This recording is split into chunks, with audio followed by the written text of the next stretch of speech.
สบายดีทุกคนเมื่อนี้กลับมาเจอกันอีกแล้วกับคลิปแบ่งปันความรู้เกี่ยวกับการนำใช้โปรแกรม Adobe Illustrator เนาะหรือว่าโปรแกรม AI โปรแกรมนี้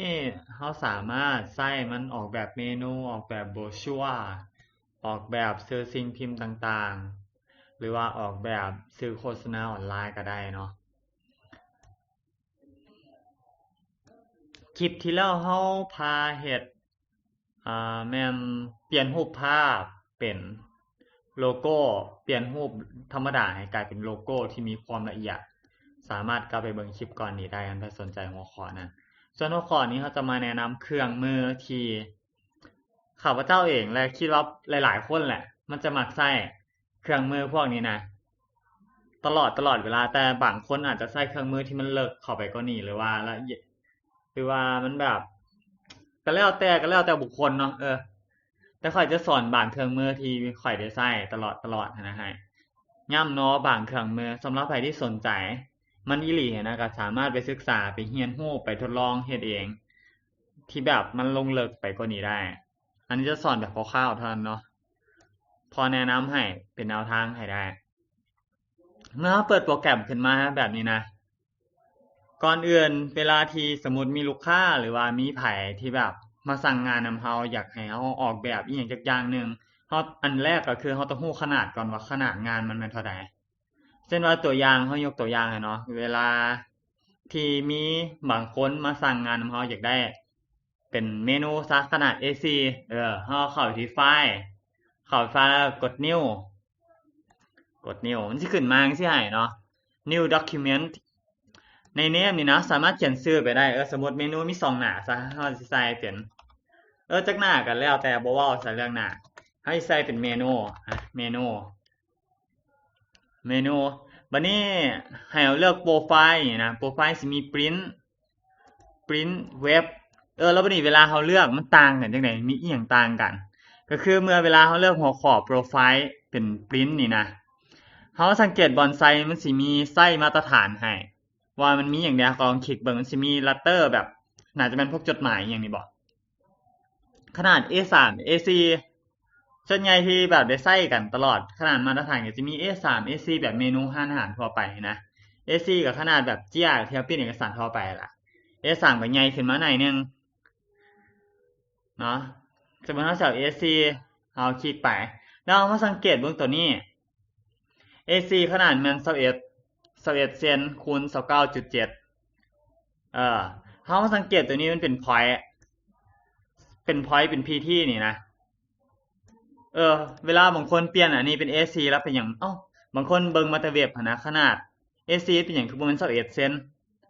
ก็คือมันเกิดมาจากตัวนี้เป็นยูนิตนี่นะหัวหน่วยมันเราต้องมาเปลี่ยนตัวนี้เป็นเซนเพราะอย่างนั้นเป็นเซนนะเห็นบ่มันก็สิเท่ากับ21เซน21เซน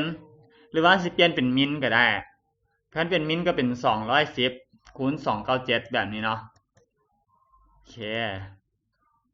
ในตัวอย่างนี้สิพาเฮ็ดเป็นเซนซะจังบ่สับสนและต่อมาโหมด4 color นี่นะมันจะมี CMYK กับ RGB CMYK กับ RGB ต่างกันจังได๋ก็คือ RGB นะจะประกอบมี3สี RGB ตัว R ก็คือเป็นสีแดงตัว G เป็นสีเขียวตัว B มันสีฟ้าก็คือ red green แล้วก็ blue เนาะ3สีส่วน CMYK มันจะเป็นสีที่แบบใส่ไว้จิ้นจากใบนิ้วจากสติกเกอร์เขาจะใส่โหมดสีที่เป็น CMYK ก็คือจะมี4สีมาผสมกัน CMYK C จะเป็นสีฟ้า M จะเป็นสีแดง Y นี่มันสีเหลือง K นี่มันสีดำแต่ว่าถ้าสมมติเราเสียมาใส่ปิ้นแบบปรินเตอร์นี่นะอยากแนะนำว่าให้ใส่เป็น RGB ดีกว่าโหมันสิออกมาแจ้งมาสดกว่าตามที่ลองมึงนะแต่ถ้าใส่ CMYK ออกมาก็งามอยู่แต่เป็น CMYK รู้สึกมันสิงามกว่าถ้าปิ้นแบบปรินเตอร์ธรรมดานะแต่ถ้าสมมติปิ้นจักที่เป็นไวนิลเป็นอย่างต้องใส่เป็น CMYK เพราะว่าจากนั้นจะบ่อ่านโหมดRGB ในจากแบบปิ้นไวนิลใหญ่ๆนะเคยลองเซฟไปมันจะเอาเข้าจากนั้นมันจะบ่เห็นเลย เนาะเขาก็เลือกเป็น CMYK อันนี้ก็คือ resolution มันก็คือแบบความละเอียดตัวนี้เวลาเขา export อย่างออกไปนะเขาเลือกไป300แล้วนะไฟล์มันน้อยๆโมเป็นอย่างดอกเขากดโอเคไปมันที่ขึ้นหน้าที่ขึ้นมาให้ ก็คือของห้องตัวนี้ว่าเป็นอย่างห้อง artboard ก็คือเป็นพื้นที่งานของเขาแหละแต่ AI มันขักวันหนึ่งขักกว่า Photoshop วันหนึ่งเวลา Photoshop มันบอกเขาเปิดหน้าเจียตัวนี้นะเขาเปิดหน้าแบบนี้ขึ้นมานะนี่ค่อยสิเปิดให้เบิ่งนะค่อยสิเปิดให้เบิ่งแล้วก็ลองเฮ็ดให้เบิ่งเทียบกันเลย Photoshop กับ AI ตอนเปิดผิดโปรแกรม Photoshop ขออีกเสียวะ Photoshop นี่เปิด Photoshop กำลังเปิดแป๊บนึงLightroom บ่เอาเปิด Photoshop เขาที่เปิดขึ้นมาใส่ขนาดหนาเจียคือกันเลยเขาก็ใส่นิ้วเลือกเป็นเมื่อกี้เขาเลือกเป็น AC CMYK Photoshop เนาะเวลาที่เอาวัตถุใดวัตถุหนึ่งออกมานะเอาเป็นวงบนก็ได้เป็นสีเอาเป็นสีแดงเห็นบอกเวลาเขาเฮ็ดไปนะมันสิอยู่แบบอยู่แต่ในขอบสีขาวๆนี่เห็นบอกเขาสิอยู่แต่ในขอบสีขาวๆนี่แต่ว่าใน AI เขาสามารถแบบมันมีอิสระหลายนะแบบมันบ่ต้องอยู่ในขอบนะมันสามารถลากไปใส่ก็ได้เห็นบ่ลากไปใส่ก็ได้สมมติอยู่ในหน้าเดียวกันนี่สมมติเมนูนอนมีแบบประมาณ4 อันซาว4 อันก็คือเราต้องเปิดไฟล์อันนี้ให้เป็น4 อันก็คือถ้าสมมติใน Photoshop เป็นบ่เขาต้องเซฟไฟล์ตัวนี้นะให้มันเป็น4 ไฟล์แล้วเปิดเรียงกัน ตัวอย่างเซนเดอร์ตัวอย่างนี่เขาต้องเปิดจังซี่ไป1 หน้า2 หน้าจังซี่ไปตลอดใน Photoshop นะคันเฮ็ดย้อนเดียวกันก็ได้อยู่แต่มันสับสนเขาต้องเปิดไปจังซี่ไปตลอดนะแต่สมมุติใน AI ก็คือมันสิง่ายเขาสามารถคลิกเข้าตัวนี้เนาะแล้วก็เลือกตัวนี้เพิ่มอาร์ตบอร์ดขึ้นมา1ก็คือเฮ็ดจังซี่ไปเลยแบบสมมุติมี3 อันเนาะ3 อัน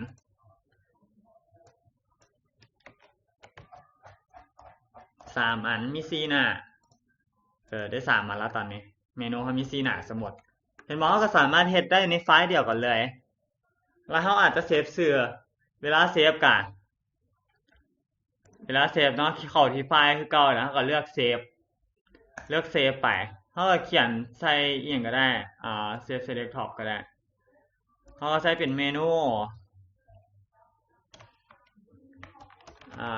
เด็ดปลายเมนูซื้ออาหารบ่เป็นต้องมากินขนาดเลยเด็ดไลน์เมนูเขาก็เซฟไปเห็นบ่ในไฟล์เดียวสามารถเอาเมนูทั้ง4 หน้าไว้น้ำกันเลยแบบนี้ก็ดีจังหนึ่งแบบบ่ซับซ้อนบ่ต้องแบบเก็บหลายไฟล์อย่างหลายอันเดียวเก็บไว้ในไฟล์เดียวนี่แหละมันก็ง่ายไปจังหนึ่งเนาะบัดนี้เราจะมาอันที่2ก็ที่เราอยากจะแนะนำในมื้อนี้ก็คือพวกเครื่องมือพวกนี้เครื่องมือพวกนี้มันจะมีอันที่1เนาะเครื่องมือลูกศรตัวดำตัวนี้จะเป็นเครื่องมือที่ใช้ของว่า selection tool ก็คือไว้เลือกนี่แหละไว้คลิกเลือกเวลาเราเลือกมันจะขึ้นเส้นอันนี้ให้ก็คือเราเลือกวัตถุนั้นแล้วสมมุติมี2 วัตถุจังซี่เนาะมี2 วัตถุแล้วนี่มืดเนาะมี2 วัตถุแบบนี้สมมุติเวลาเราเลือกจะมีเส้นแนวนี้ขึ้นมาให้เส้นสีฟ้านี่นะขึ้นมาให้แบบนี้ก็คือเราเลือกแล้วเราก็สามารถย้ายได้แต่บางเทื่อเวลาเราเลือกนะเวลาเราเลือกเพิ่มลงไปเลือกเอาสีขาวตัวนี้นะเห็นบ่สังเกตสิบ่มีเส้นสีฟ้าอ่อนได้ตัวนี้แต่มันสิมีจุดแบบนี้ขึ้นมาแทนมันคือหยังวะก็คือตัวสีขาวนี่นะมันสีไว้ใช้สำหรับย้ายจุดไฟตัวนี้เห็นบ่เวลาเราเลือกมันสิมีหนวดมีหยังขึ้นมาให้ก็คือเราสามารถย้ายเปลี่ยนรูปทรงวัตถุได้เขาจะไว้ใช้ในกรณีที่แบบให้อยากปรับวัตถุหนึ่งเสร็จแล้วให้อยากปรับให้มุมนี้ให้เป็น3 เหลี่ยม นี่แบบนี้นะเขาก็สามารถปรับได้หรือว่า อยากปรับให้มันแบบลบมุมหน่อยหนึ่งจังสิก็ได้คือกันเนาะตัวสีขาวนี่นะส่วนตัวนี้ข่อยบ่เคยใส่บ่ได้ใส่อีกเถอะแล้วก็เพนทูนกับไว้แต้มก็ได้เนาะไว้แต้มอยากได้อย่างไหนก็แต้มเอารถนี่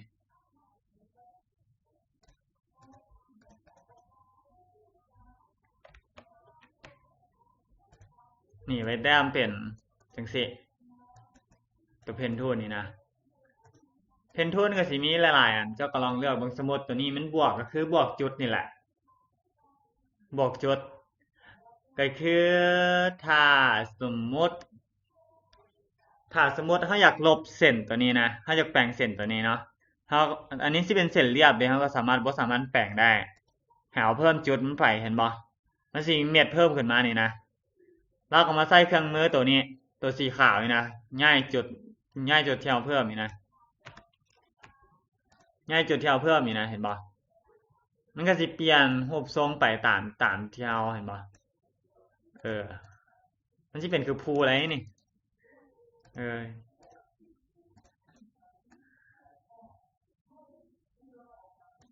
ี่นะก็สร้างมันม่านง่ายได้อันนี้ก็เป็นตะเวนกับดาว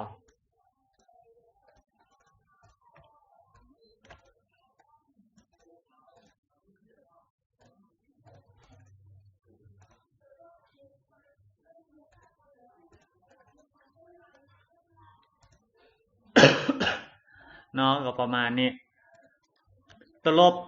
ก็คือไว้ลบอันนี้แหละไว้ลบจุดนี่แหละเห็นว่าเวลาเมื่อกี้เขาแต้มมาหมอสามารถลบมันได้มันก็หายไป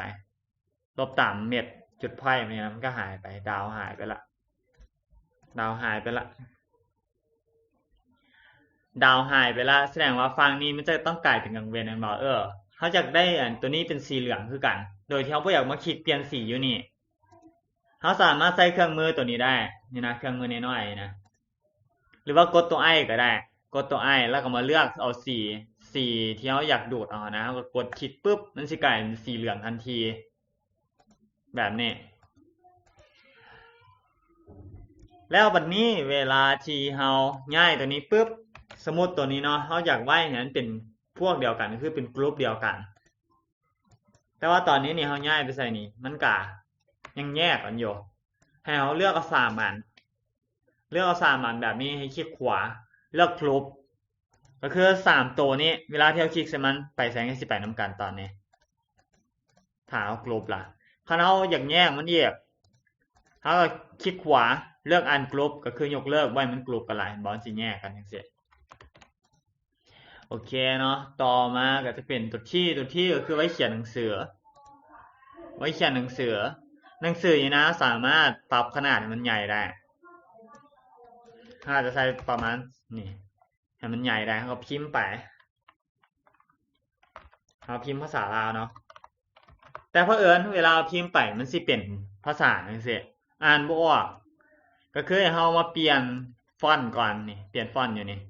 เฮาก็เลือกเอาเฮาใส่เป็นเพชรราชก็ได้เอาพิมพ์แบบเพชรราชOTเพชรราชนี่ก็เอาไปแล้วเนาะก็จะเป็นสบายดีแบบนี้ก็จะขึ้นแบบนี้ให้แล้วต่อมาก็สิเลือกชนิดของฟอนต์รูปแบบของฟอนต์ตัวบางตัวหนาอย่างซี่นะต่อมาก็จะเป็นเส้นขีดเส้นอย่างซี่นะ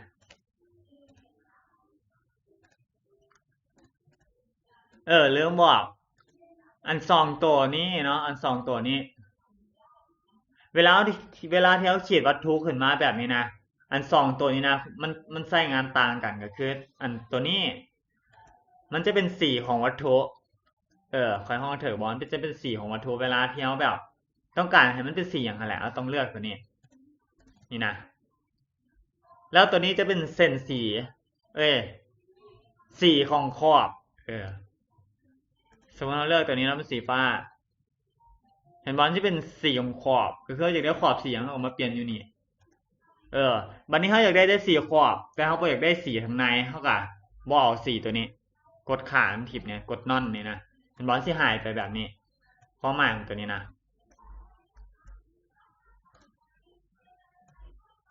เนาะ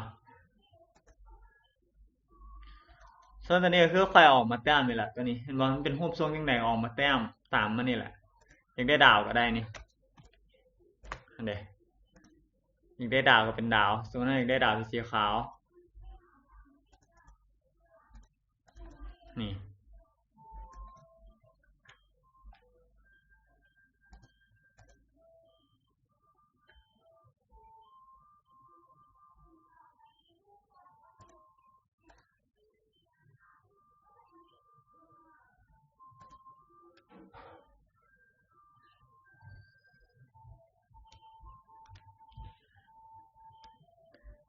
โอเคเนาะคลิปนี้ก็จบไปเพียงเท่านี้ก่อนสำหรับไผ่ที่แบบมีคำถามอย่างไรสามารถคอมเมนต์มาถามได้มันหลายอันเนาะ แนะนำให้กันแนะนำบูเบิร์ดมันยาวมันสิยาวโพดเอาเป็นประมาณไหนซ้ำนี่ซะท่านไผ่อยากถามอยากถามมาได้ใต้คอมเมนต์นี่ฝากกดไลค์กดแชร์เดี๋ยวไปละ